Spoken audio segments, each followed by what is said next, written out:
Hello, അസ്സലാമു അലൈക്കും. പിന്നെ ബഷീറാണ് റിച്ചൂസ് കിച്ചണിൽ നിന്ന്. എന്താണ് എല്ലാവരുടെ വിശേഷങ്ങളും വർത്തമാനങ്ങളും? എല്ലാവർക്കും സുഖമല്ലേ? അപ്പോൾ സൗദിയിൽ തന്നെയാണുള്ളത്. ഇന്ന് നമ്മൾ പെണ്ണുങ്ങൾ വന്നിട്ടുണ്ട്.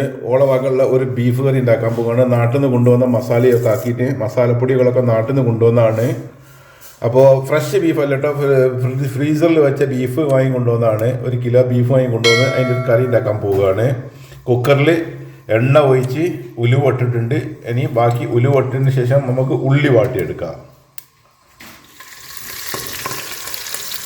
അപ്പം നമ്മളിതാ ഇഞ്ചി, പച്ചമുളക്, കറിവേപ്പില, വെളുത്തുള്ളി ചെറുതാക്കി അരിഞ്ഞ് റെഡിയാക്കി വെച്ചിട്ട് അതിലേക്ക് ഇട്ട് നമ്മൾ വാട്ടി എടുത്തിട്ടുണ്ട്. ഇനി നമുക്ക് എന്ത് ചെയ്യാം, നമ്മൾ ചെറുതാക്കി കട്ട് ചെയ്ത് വെച്ച് ഉള്ളി അതിലേക്ക് ഇട്ടിട്ട് ഉള്ളി വാട്ടിയെടുക്കാം.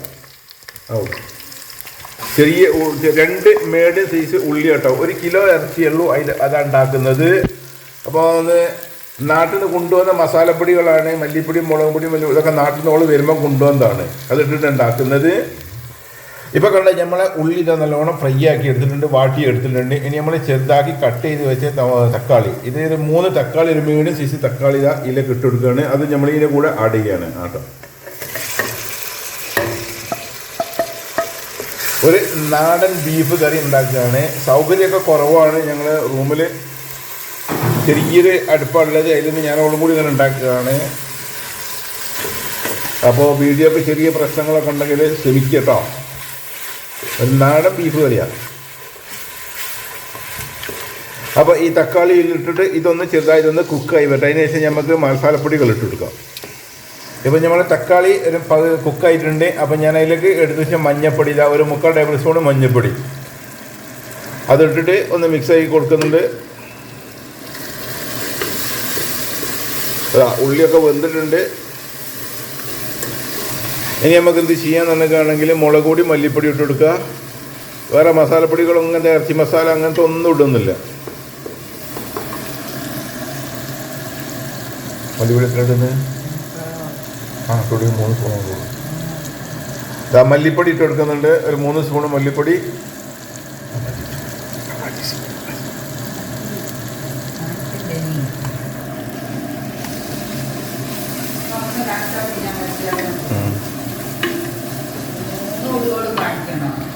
ഇനി മുളക് പൊടി എത്ര ഇടുന്നത്?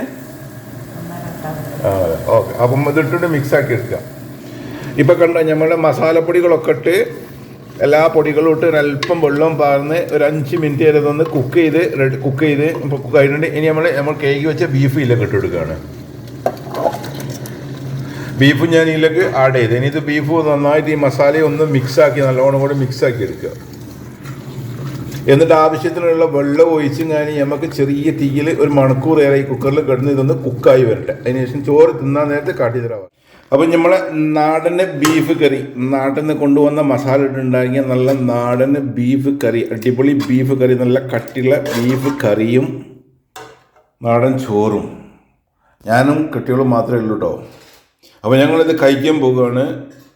അപ്പോൾ ഇത് ചെറിയൊരു വീഡിയോ ആണ്. അപ്പോൾ ഒരു നിങ്ങൾക്കൊന്ന് കണ്ടോട്ട്. നമ്മളെ റൂമിൽ ഉള്ള ഒരു ഭക്ഷണത്തിൻ്റെ സിറ്റുവേഷൻ, വേറെ സ്പെഷ്യലായിട്ട് ഐറ്റംസ് ഒന്നുമില്ല, ഇത്ര മാത്രമേ ഉള്ളൂ. ഒരു കറി, ഒരു ചോറ്, നല്ല ചുടുവെള്ളമുണ്ട്, അത് കഴിക്കാൻ പോവുകയാണ്. അപ്പോൾ ഇന്നത്തെ വീഡിയോ ഇത്രയൊക്കെയുള്ള വീഡിയോ നിങ്ങൾക്ക് ഇഷ്ടപ്പെട്ടാൽ ലൈക്ക് ചെയ്യുക, ഷെയർ ചെയ്യുക, കമൻറ്റ് ചെയ്യുക. അതേപോലെ റിച്ചൂസ് കിച്ചൺ ചാനൽ നിങ്ങൾ സബ്സ്ക്രൈബ് ചെയ്യാനാണ് കാണുന്നതെങ്കിൽ സബ്സ്ക്രൈബ് ചെയ്ത് തൊട്ടടുത്ത ബെല്ലൈക്കൺ അമർത്തുക, ഓൾ എന്ന ഓപ്ഷനിൽ അമർത്തുക. അപ്പോൾ ഇനി പുതിയൊരു വീഡിയോയിൽ പുതിയൊരു റെസിപ്പി ആയിട്ട് വരാം. അതുവരെ എല്ലാവർക്കും ഗുഡ് ബൈ, താങ്ക് യു.